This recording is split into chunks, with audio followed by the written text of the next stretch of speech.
हामी चाहिँ बौद्धतिर जाँदाखेरि बौद्ध स्तूपा घुम्न गएका थियौँ। मलाई बौद्ध स्तूपा चाहिँ एकदम रमाइलो लाग्छ कि त्यहाँ घुम्न चाहिँ रमाइलो लाग्छ। पानी परेर होला फेरि कति राम्रो देखेको सबै क्लियर भएको मौसम पनि।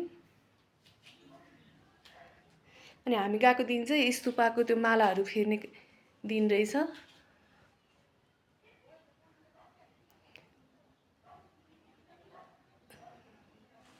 त्यो स्तूपाको रङ सेतो भएर चाहिँ आँखै हेर्न नसक्ने भएको घामले टल्केर चाहिँ दिउँसो भएको भएर।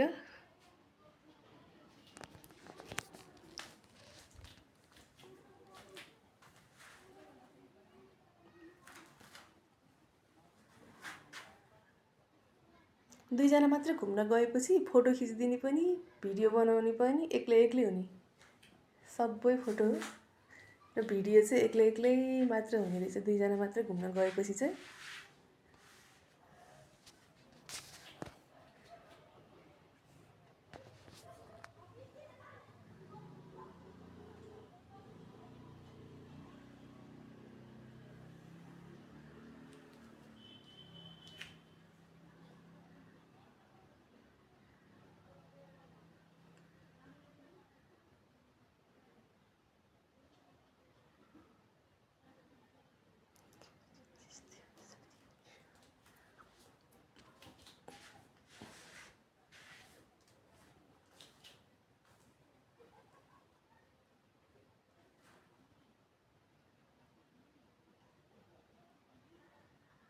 घामले आँखै हेर्न नसक्ने भएको छ।